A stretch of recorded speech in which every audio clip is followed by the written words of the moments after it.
Let's talk some wrestling. All right. So for new viewers, what is kayfabe? How has it changed from the old days to now? And what should never change? Okay, Kayfabe is a girl I used to know one time ago.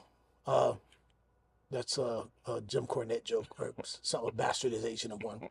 Kayfabe was the term that wrestlers back in the day used to let you know that a non-wrestler was around, or it was the term to smarten you up. Kayfabe was the the wrestling name for the secrecy of protecting the business.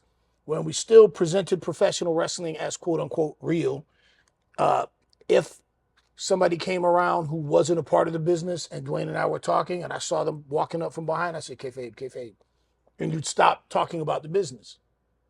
Protecting kayfabe. I don't think anyone truly knows the real origins of kayfabe because I've heard a few different variations of where it came from. But it's universally known through the business as the secrecy of the business. So you would you would say keeping kayfabe, for example, was back in the day, the wrestlers had separate locker rooms. Everybody didn't dress in the same locker room because protecting kayfabe was protecting that we really didn't like each other, that you really are the good guys and we're really the bad guys. And that kayfabe was protected by the fact that guys didn't even talk before the match. You had to know how to work, get in the ring, and call it on the fly. And if there was anything specific that needed to go back and forth, kayfabe was protected by the referee going back and forth. He would come and say, "Okay, Dwayne, tonight MVP's up, ball shot behind the ref's back with a quick roll up."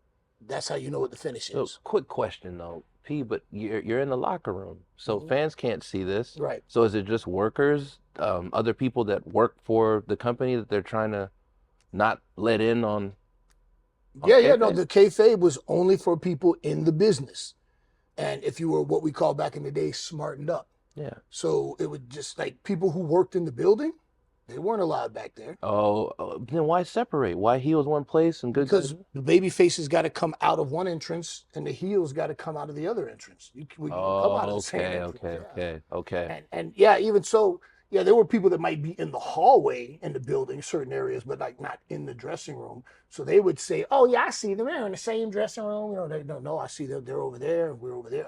And even to add to it, like they got to have security back there to make sure that they don't, you know. Um, so kayfabe was protecting the reality of the business. Kayfabe is dead. She's been dead a long time. Hmm. A lot of people say that Vince murdered kayfabe when he came out and said that, hey, this is sports entertainment. It's a predetermined decision, et cetera, predetermined outcome. And even then, at that time, a lot of the territory promoters said, his shit is fake. Our shit is real. You're going to kill off the business for everybody. And Vince said, no, we are sports entertainment. And he did that in an attempt to not have to pay the athletic commissions because we've already discussed the athletic commissions. But the athletic commissions just came back and said, okay, we include pro wrestling in the athletic commission shit now too. So, yeah, kayfabe was the term used for the protection of the secrecy of the business. And uh, I think one of the sad things about kayfabe being dead is that you've lost the mystique of wrestlers. Because when I was a little kid, I was deathly afraid of Abdullah the Butcher. Mm. I really thought he was a madman from Sudan with all that blood, and he would Okay, it was be. Undertaker for me. But okay, there you go, right? And now you see Undertaker with his wife, you know, talking like a regular person, and you know, having podcasts, and the mystique is gone. Now, because of social media, you have access to your favorite pro wrestler, and you can interact with them.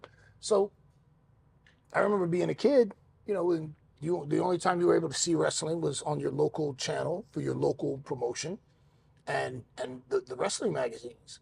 And then you just saw photos of, you know, the Crimson Mask, you know, dudes bleeding and steel cage matches and dog collar matches. And this was before MMA existed.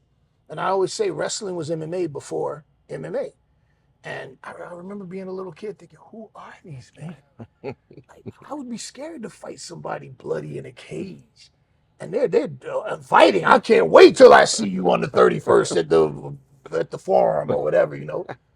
And to me, it was scary. And these men were behemoths, huge, scary men, beating the snot out of each other.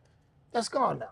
because now you know that we're not really fighting, and I, everything evolves, and I understand that. And in today's day and age, pro wrestling couldn't exist as it did, but because I was fortunate enough to exist in a time where kayfabe was very much in place, I guess I just miss that mystique that came with, who these wrestlers were, where they went, where they came from, or what they did. You didn't know 24 hours that, this your favorite scary wrestler likes to bake cupcakes in his off time and puts it on his social media channel. Yeah. And that wasn't a shot at anybody if anybody bakes cupcakes. I don't know. I like cupcakes. My favorite recipe. You know what I'm saying? So that's kayfabe. Kayfabe is dead. Kayfabe doesn't exist anymore.